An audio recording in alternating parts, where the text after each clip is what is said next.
Hi, I'm Rachel, and this is my rather belated October 2025 reading wrap-up video. The irony is, now that we're in November, I am actually doing National Novel Writing Month, which is a pretty huge endeavor and difficult to keep on top of, but I'm actually doing pretty well with my word count. But everything else I'm scrambling with. I took a lot of time in the beginning of the month to finish up my October reading, and then it took time to, write my newsletter and etc. And so now suddenly I'm also a bit just off kilter because of the furlough and not having the best, structured schedule right now. So these are all my excuses, but I want to be done with making excuses now and sit down to make a short, sweet video. Hopefully a little shorter and sweeter than my usual, in fact, that I'll more summarize these books, because I do have a few, fair few, from since I did my last damn reading video. And if you would like to know more information about them, I do have my literary newsletter now completed and linked down below. It includes snippets of the reviews I wrote on Goodreads. I also have a lot of literary news that caught my interest, a book quote, a book pick, etc. down below. And now let's get into things, and I'll start as I always do with the reading videos by reviewing a short story from a literary journal. I am currently reading Boulevard, numbers 107 and 108. This came out in 2021. And the short story I've read here is called Safe Room by Andrew Porter. I think it's actually kind of similar to my last reading story in this collection, but it's longer and I think more fleshed out and well, interesting. I mean, well, that one was interesting too, but this one also is about pet guardianship and how it's complicated or complicates human relationships. In this book, we are following a married couple, and their dog Ellie is causing a bit of a ruckus and is obviously very distressed by something in the environment. And the husband is kind of looking at this like, I don't know, a lost cause, that they got the dog hoping this would bring them together, but from the off, Ellie was destroying their property, and now she needs lots of care and attention, and they can't even leave the dog alone for more than a few hours at a time unless she starts freaking out and destroying things. And near the beginning of the story, they use one room in their home to be a safe room for her. And so, there's the rising tension that in the beginning everything's okay, but then, for a reason they don't understand, Ellie has, gone a little freakish, like that she's destroyed things. And then it's not just that she's destroyed things, but she also obviously is in distress. And it's hard because they don't know how to communicate with her. And it seems like, they're having trouble communicating with each other. Well, the wife is really emotionally invested in, like, this is becoming her, trauma as well. And the husband really just wants to reach out to her, and that he's worried about the state of their relationship. And I feel like in a lot of these stories where, people get, obsessed with their pets, it always seems to be commentary on the fact that they can't have children, which, it's not entirely fair. It could also be people love their pets no matter what. But certainly in this case, there's the reality that, they don't have human children and can't. And then this dog has become, well, a very difficult child in her way, but one that really is an emotional pull, especially for the wife. And there's also great, description of sort of their isolated environment, although they do have some neighbors that cause a bit of a problem. And the whole thing seems, I don't know, I guess I liked the fact that it revolved a lot about the difficulties of communication and just anxiety and love and all that stuff. I thought this did pretty well. I kind of had a weird time of it with the rest of my books. I did a little bit of mix and matching, and I moved away from a couple of my pre-planned options for a couple of reasons. And the first one I did that with is The Book of Records by Madeleine Thien, which I listened to on Audible. I actually meant to listen to another audiobook this month for my mock reads prize. That's just a ranking video tier ranking thing I do, basing it off of 2025 releases, and so I read 3 per various categories and then rank them. And one of my categories is science fiction, and I intended to read another book, and I started it.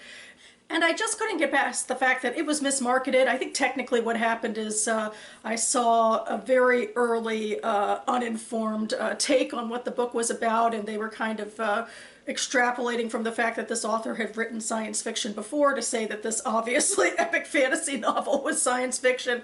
But it didn't feel fair to me to, you know, put a fantasy novel into the science fiction category, because I do have a whole fantasy category as well.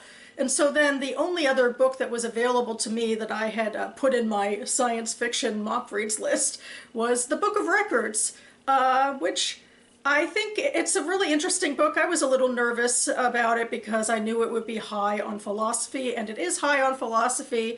The future part is sort of near future, and a Chinese girl and her father are at this sort of way station by the sea. It's sort of environmental apocalyptic times where, you know, their home had been destroyed and they're at this wait station seeing where they could go next, kind of like, you know, refugees. They're trying to reconnect with the other members of their family, but they're at this wait station, which is a little bit out of time and space. And the people who she lives with on her floor are actually named after, and actually are more or less the ghosts of a couple of famous poets and philosophers and that sort of thing. The 2 that I'm pretty familiar with are Hannah Arendt from well, she's there also when she is trying to escape Nazi Germany. And then there's Baruch Spinoza, who we're mostly following in the wake of his exile from the Jewish community in Amsterdam. And then there's a third person from even further back in history, because, well, Arendt was Nazi era, Spinoza was in the 1600s, and then this Chinese poet from the Tang dynasty was, you know, from, I think, the 700s. And we're following their stories. We see them interact with our main character in this future timeline, where they're sort of talking about, well, I guess I'm broadly saying philosophy, but it's kind of about love and culture and meaning and all of that. And then we also get to see those ideas play out for them, those existential ideas play out for them as they're facing sort of existential realities in their own lives.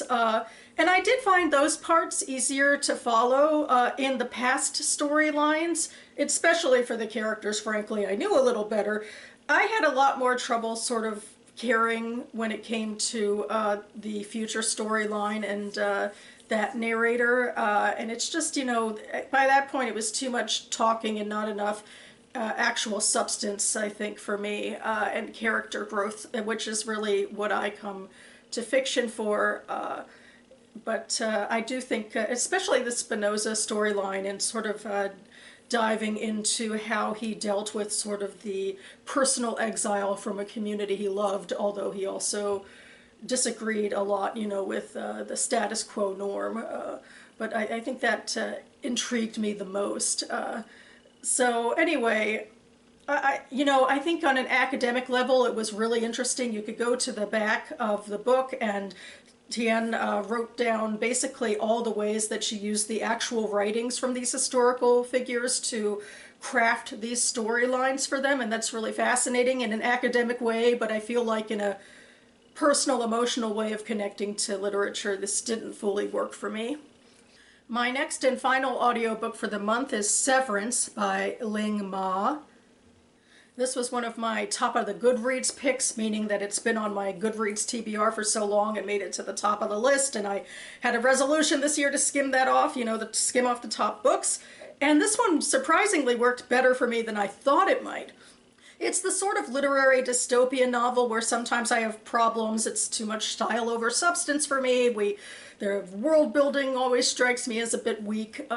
And there's a lot of this premise, which is, ridiculous in some ways. I always talk about being unscientifically sound as though I understand hard science, but even I understand that when it comes, well, to most, flus, it doesn't mean that you start repeating behaviors ad nauseum, which is a major part of what happens during the dystopian event in this novel, and it does ultimately get more and more tied less to breathing in fungi and more into just being in familiar places and repeating actions. But this really worked for me. I think part of it might have to do with the fact of where I am, kind of sitting outside of time myself, with this furlough and just how surreal it feels. And this also did follow a narrator who was about my age, although technically it was, when we were younger, near the beginning of our careers. And it also, let me just go a bit and explain it a bit more, but our narrator is this Chinese-American woman named Candace. She and her family moved to the States when she was a young child, and she grows up in Salt Lake City, but went to New York on a trip with her parents and kind of fell in love with it. Like, New York here is like that vaulted idea of like a place where, the city comes alive for you and you can be your best artistic self. And she comes and realizes, that she's still in love with the idea of New York, even if the reality doesn't match up.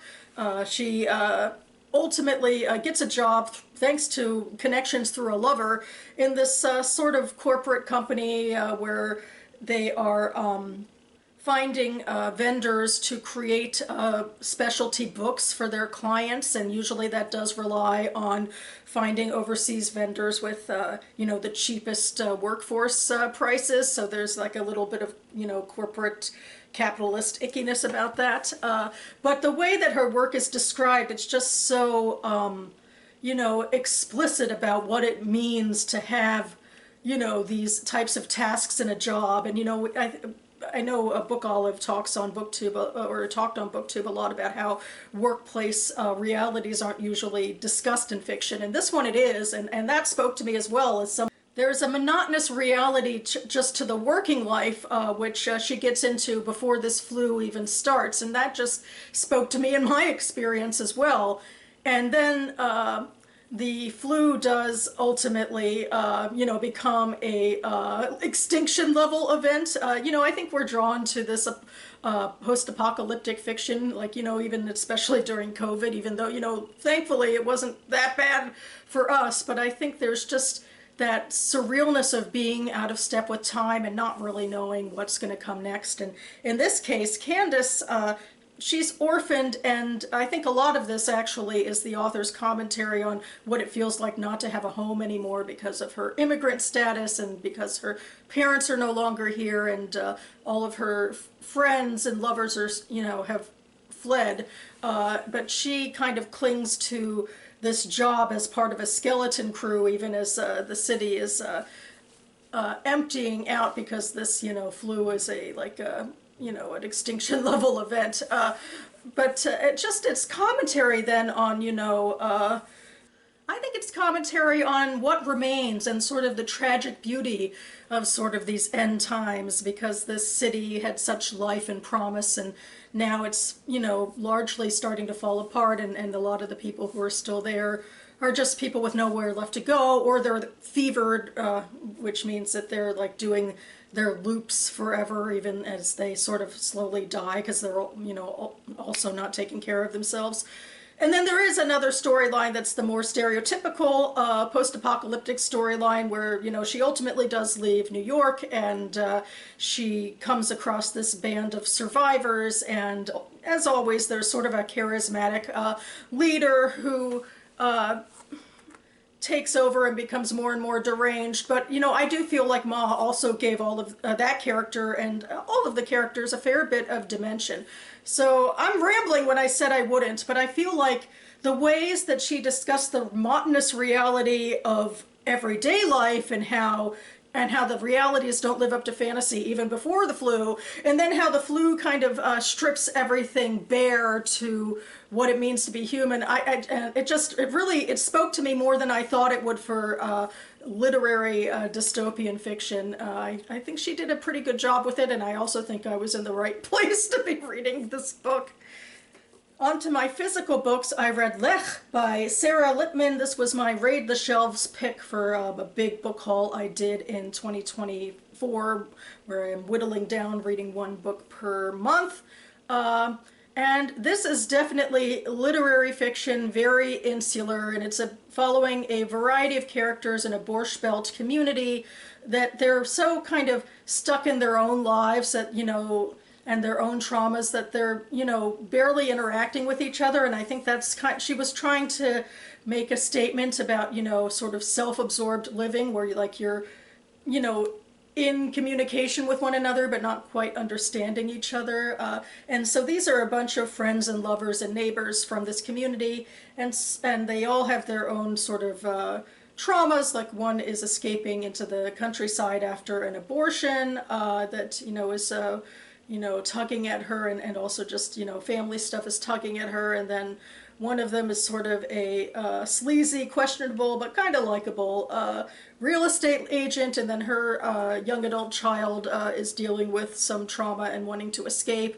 And then we have a sort of lusty landlord who rents out a room in his home, in this case to the abortion lady, and he kind of gets a little too close to them, but he's also dealing with the fact that his own family has moved away from him, and he has like hanging over him the fact that several years ago a young Hasidic woman was found dead near his property, and it's a bit of an unsolved mystery, or it's exposes fractures in the community. And we are also following that woman's son in bits and spurts, and he actually is acting as a drug dealer. And it's just really literary writing. The way that it's written out, it's like not the genre heavy, constantly having to respond to constant stimuli. People feel a little more grounded and real, but reality is sometimes difficult to actually pay attention to on the page because a little dynamic content is welcome sometimes, especially as certain attention spans fade. So I academically appreciated what she was doing once again, in making these really nuanced characters fleshed out in the ways that only literary fiction, I think, can. Although it also does, lean hard into the, misery porn of literary fiction. And ultimately, I couldn't connect as much as I hoped to with this book. And the final book I swapped out, and I read this one, is The Archive of Alternate Endings by Lindsey. This is another top of the Goodreads book for me. I meant to read it this month, but I was also scrambling because I wanted to finish 8 books for October, and the one I had intended to finish is Casella Wayne by Cora Wilburn, which is a fair bit chunkier, and it's also a much older book, a 19th century book, so I figured it would take longer to read it and to, get engrossed in this writing style. So instead, I went with this slight little speculative book. It's an interesting book on an academic level. It's sort of talking about the tale of Hansel and Gretel, and it's also talking about Halley's Comet, which is sort of the thing that grounds the book, because we're in various timelines over a 1,000-year span, and we're looking into how people from these different timelines interact with the Hansel and Gretel story. And, 2 of the characters in 1835 in this are the brothers Grimm, and the ways that they codify the story and edit it and sort of make the most popular rendition simply by the fact that it's the one that's written down in the most famous book, and what that does to more complicated dynamic storytelling, because Hansel and Gretel started as a verbal tale, and then we go into the future too, where Hansel and Gretel, is a story that's surviving in a human society that's slowly dying off. And each, timeline year is a year that coincides to Halley's Comet making its, sweep across the Earth every 75 or so years. And I think in the final timeline, which is I guess in the 2300s, that's when Halley's Comet finally crashes. But by that point, we're fine. You know, humans are done. But this, I do think, in its way, is about human connection. It's about otherness. Like, we're looking into, you know, Hansel and Gretel are two children cast off into the woods. And Draeger leans hard with these characters in different timelines, saying that women are often cast off and girls are often cast off for being too smart. And boys are often cast off for, you know, loving incorrectly, usually, you know, for being gay. So that's what happens to a lot of characters in these storylines. The stories are very interdispersed and very sparse in their storytelling. Luckily, at the top of each story, she does have, you know, this list of, you know, the possible dates that could be in the story, and the bolded ones are the ones that she talks about. And so for me, this was too academic, once again, not enough, you know, character development. The truth is, usually surreal fiction doesn't work as well for me. Although there was a story or two in here that did really intrigue me. There was one that took place in 3 timelines talking about, you know, changes to storytelling. Like, one takes place where a Gretel character is contemplating the reality that her brother is bringing home about the Gutenberg press and how that changes, you know, the dissemination of stories. And then in the 1986 storyline, 2 gay lovers are talking, and one of them is a programmer who's, you know, bringing forth the nascent World Wide Web and what that will do to communication in, you know, the world. And finally, a near future story, or nearish future story, is about 2 probes that are broadcasting human culture, including Hansel and Gretel, out into the galaxy, and that's the way, the only way by this point, that a human civilization will live on. So these 3 different types of storytelling, that story did intrigue me. But overall, this was a little too esoteric for my tastes, and so my MO this month is I appreciate things academically, but didn't personally connect. And that about covers it for me now. Looking at my battery, I'm pretty sure I've rambled on as much as usual rather than, you know, summarizing a bit more, but that's what we'll do. I'll go ahead and hopefully pretty quickly get this video uploaded for you to see and hopefully enjoy. And then a few hours hence, I'm going to go ahead and finally upload what I wanted to upload also a few days ago, which is my first NaNoWriMo vlog, where I take you with me day by day into my writing and other parts of my life. So stay tuned for that. I think I'll also have that up a little later today. It's already, the video's already complete, I just have to upload it. And then in the next couple of days coming into the future, I think I'm going to do my latest page 112 tag, which is a monthly TBR game I play to put 1 book on my month's TBR, so stay tuned for that. And once again, I'm proving how I'm not very good at following the advice that it takes to actually grow a following, where I pre-plan videos and get them uploaded in a timely fashion. But maybe for my small fry audience, you can appreciate that I'm raw and real here with what I'm doing, and I thank you for sticking around. But here's another plus about me taking too long to get this stuff up. This means that Robert Sheard has put up the BookTube Prize judging video, so I can talk about it and link it down below. The BookTube Prize is a literary prize for everyday readers in the bookish internet to take part in judging. We judged the best of literary fiction and nonfiction that was published the year before. It's a year-long, or 8-month-long really, process of whittling down long lists into winners and runners-up. It's a great way to find new reading and interact with the BookTube community. So Robert will have more information in his video about how to sign up as a judge for 2026, and link down below. And I hope your reading is going well as we get further into November, and I will see you next time.